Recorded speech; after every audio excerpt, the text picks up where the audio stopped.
Namun, selama saya sekolah, saya aktif dalam meningkatkan keahlian saya, terutama dalam bidang krustor atau pramuniaga. Untuk tugas dan tanggung jawabnya adalah itu saya lakukan ketika saya habis lulus dari sekolah dan ketika saya masih menganggur. Interview user Indomaret merupakan interview yang akan dilakukan setelah kalian melakukan interview HRD, serta biasanya akan dilakukan secara langsung di DC atau di cabang pusat tempat kalian melamar. Berbeda dengan interview HRD, dalam interview user ini, biasanya yang akan melakukan interview adalah kepala cabang atau koordinator wilayahnya langsung, yang tentunya ketika kalian nanti melamar, mereka juga akan ikut andil sesekali terjun ke lapangan atau terjun ke toko langsung, di mana tempat kalian nanti akan mendapatkan penempatan. Atau dalam istilah lain, mereka nanti akan ikut kerja bareng dengan kalian ya teman-teman ketika berada di toko, yang tentunya mereka itu akan jauh lebih mengerti tentang job desk dan pekerjaan-pekerjaan kalian apa saja yang ada di toko, baik secara praktek maupun secara teori. Berbeda dengan tim HRD, mereka hanya mengerti 70-80%-nya saja pekerjaan-pekerjaan yang ada di toko, itu pun hanya secara teori. Untuk pertanyaan yang ada di interview user ini, biasanya mereka akan cenderung menanyakan tentang alasan kalian mengapa melamar ke posisi tersebut, serta alasan kalian apakah kalian sungguh-sungguh ingin bekerja di Indomaret atau hanya sebatas mencari pengalaman saja. Sebagai pengingat dan saran dari saya, jika kalian nanti akan melakukan interview ini, usahakan ya teman-teman, jangan dijawab 100% jujur apa adanya, karena jika kalian menjawab terlalu jujur, bisa saya pastikan peluang kalian untuk lolos itu akan semakin kecil, karena tidak semua orang memiliki latar kepribadian yang baik dan memiliki karakter-karakter yang sedang dicari oleh perusahaan. Seperti contoh, misal kalian orangnya itu malesan, mageran, gampang bad mood, maka jangan pernah sifat-sifat dari ketiga yang saya sebut tadi kalian sebutin, karena secara logika, perusahaan yang bergerak di bidang pelayanan seperti di Indomaret ini nggak akan mungkin menerima kalian jika kalian memiliki sifat-sifat buruk dari apa yang sudah saya sebutkan tadi.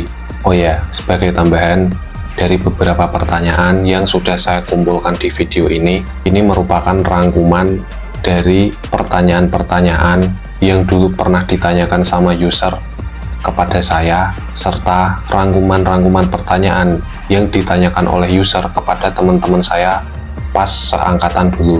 Karena perlu kalian tahu ya teman-teman, setiap satu orang dan dengan orang yang lain, pertanyaannya itu nggak akan semuanya sama ya teman-teman. Tergantung dengan situasi dan kondisi, bagaimana ketika kalian menjelaskan dan bagaimana ketika kalian menjawab, serta karena faktor dari latar belakang kalian yang membuat pertanyaan dari setiap calon karyawan itu berbeda-beda. Akan tetapi, nggak semuanya beda ya teman-teman. 60-75%-nya itu kemungkinannya sama. Dan berikut adalah pertanyaan-pertanyaannya beserta jawabannya.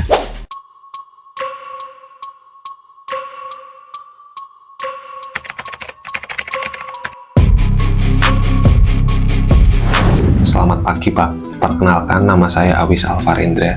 Saya lahir pada tanggal 1 Januari tahun 2000. Usia saya saat ini adalah 25 tahun.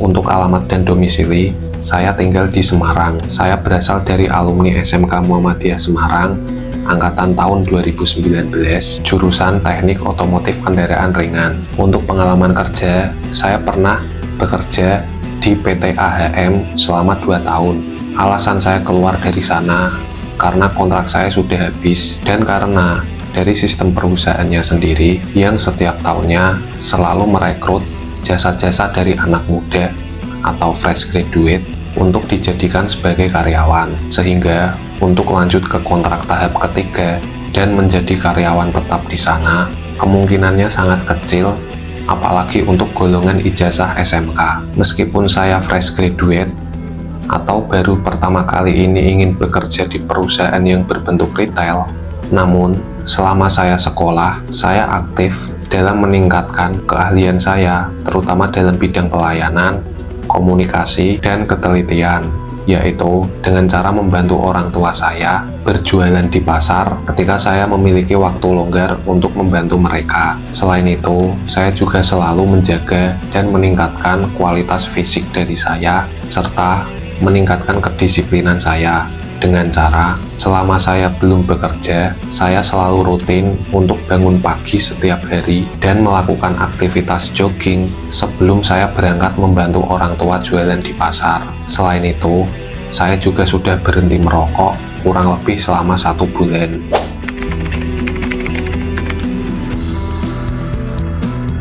Saya tidak memiliki pengalaman magang yang berhubungan dengan penjualan ketika saya di sekolah. Akan tetapi, kebetulan saya pernah memiliki pengalaman membantu orang tua jualan bubur ayam di pasar. Itu saya lakukan ketika saya habis lulus dari sekolah dan ketika saya masih menganggur. Dan dari sana, alhamdulillah, saya belajar banyak tentang dunia penjualan, seperti cara melayani customer dengan baik, dan cara menawarkan produk dengan baik dan sopan kepada setiap pelanggan.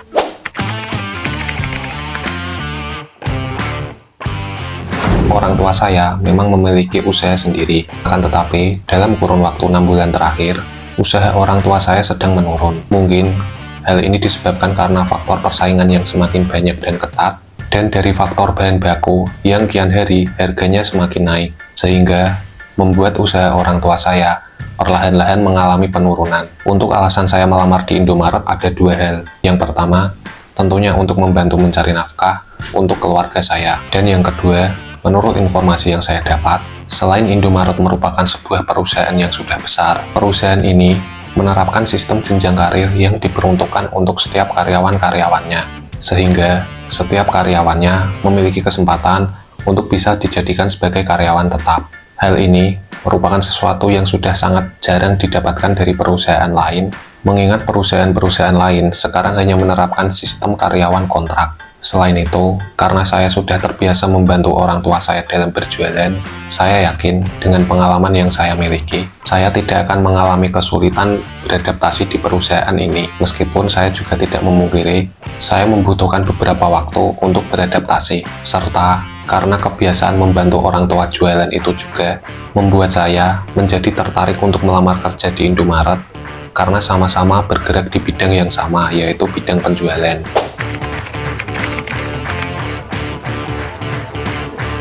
Kebetulan, sebelum saya melamar kerja di sini, saya juga sangat sering berbelanja di Indomaret. Dan pernah sesekali, saya menanyakan dan saya mengamati tentang apa saja yang dikerjakan oleh karyawan selama mereka bekerja di toko. Yang pertama adalah bagian kasir. Untuk tugas dan tanggung jawabnya adalah membantu dan melayani setiap pelanggan ketika mereka ingin melakukan transaksi dengan baik, serta membantu pekerjaan krustor atau pramuniaga ketika area kasir sedang sepi. Lalu yang berikutnya adalah krustor atau pramuniaga. Untuk tugas dan tanggung jawabnya adalah melakukan dan memastikan semua produk yang tertata atau terdisplay di area penjualan sudah terpajang dengan penuh dan rapi. Lalu menjaga kebersihan area penjualan, toilet, gudang, dan halaman depan toko. Selain itu, krustor juga bertanggung jawab untuk menjaga kerapian di area penjualan dan di area gudang, kemudian melakukan proses bongkar barang ketika ada kedatangan barang, serta melakukan perhitungan barang atau stok opnam untuk memastikan jumlah barang yang ada di area sudah sesuai dengan jumlah barang yang ada di komputer. Selain itu, krustor atau pramuniaga juga bertanggung jawab untuk mengawasi setiap pelanggan yang datang agar dapat meminimalis resiko kehilangan barang. Lalu yang ketiga adalah tugas dan tanggung jawab kepala toko atau pejabat toko. Tugas dan tanggung jawabnya adalah memastikan dan mengontrol setiap pramuniaga yang ada di toko sudah menjalankan job desk-nya dengan baik dan benar dan sudah sesuai dengan SOP atau peraturan perusahaan yang berlaku. Kurang lebih seperti itu, Pak atau Bu, sedikit yang saya ketahui tentang job desk atau pekerjaan pramuniaga yang ada di toko. Nah, yang barusan itu adalah tugas dan tanggung jawab yang basic-basicnya aja ya teman-teman. Kalau saya jelaskan secara lengkap dan rinci, nanti kalian malah pusing.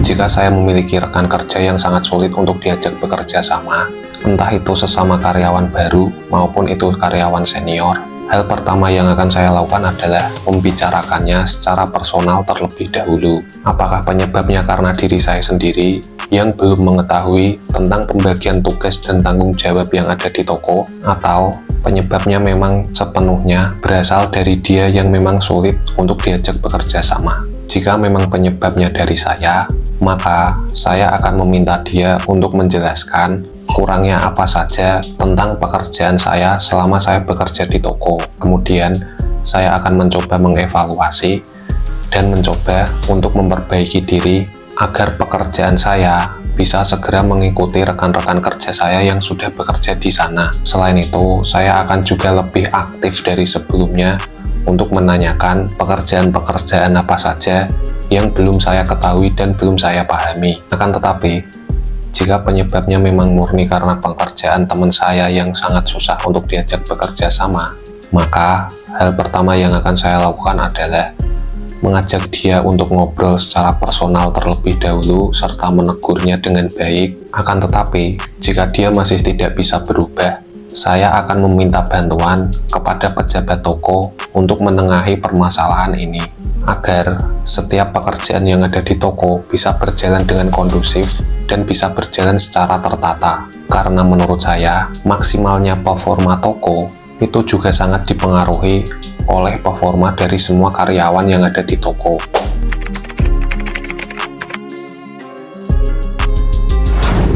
Ya, saya bersedia dan saya juga tidak malu, karena bagi saya, itu merupakan sebuah tugas dan tanggung jawab saya. Selain itu, saya juga sudah terbiasa melakukan aktivitas bersih-bersih selama dulu saya membantu usaha orang tua saya di pasar. Justru, sebagai karyawan, saya akan lebih malu jika ada komplain dari pelanggan tentang lingkungan toko atau area toko yang kurang bersih. Apalagi jika sedang terjadi komplain dari pelanggan tersebut, yang ditegur oleh pelanggan itu adalah saya sendiri. Selain itu, saya juga sudah terbiasa membantu orang tua mengangkat-angkat barang ketika dulu berjualan di pasar. Walaupun jumlah dan berat yang akan saya angkat nanti akan berbeda ketika saya dulu berada di pasar, akan tetapi saya yakin seiring dengan berjalannya waktu, saya pasti bisa beradaptasi.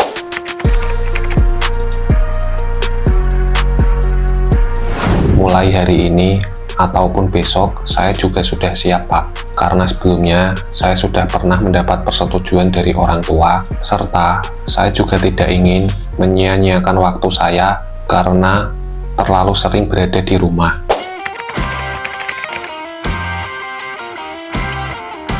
Ya, saya bersedia, karena orang tua di rumah tidak hanya tinggal dengan saya saja, akan tetapi masih ada saudara-saudara saya yang masih tinggal serumah dengan orang tua saya. Selain itu, sebelum saya melamar kerja di Indomaret, saya juga sudah bercerita kepada orang tua jika melamar kerja di Indomaret, untuk penempatan toko tidak harus sesuai dengan domisili, dan orang tua juga sudah mengizinkan.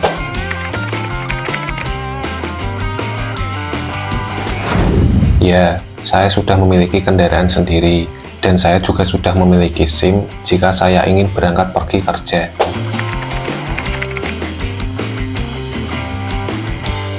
Saya memiliki adik satu yang masih sekolah, serta masih diberi kedua orang tua yang lengkap, dan mereka masih bekerja. Untuk tanggungan, mungkin selama saya belum menikah, saya masih ingin membantu kedua orang tua saya membiayai adik saya selama dia masih duduk di bangku sekolah.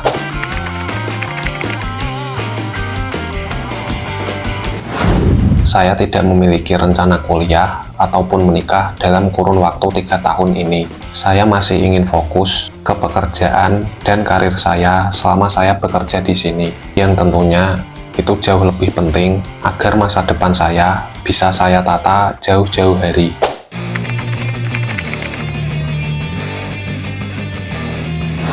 Ada, Pak, saya ingin menanyakan tentang kriteria dan calon karyawan seperti apa yang dibutuhkan oleh perusahaan ini.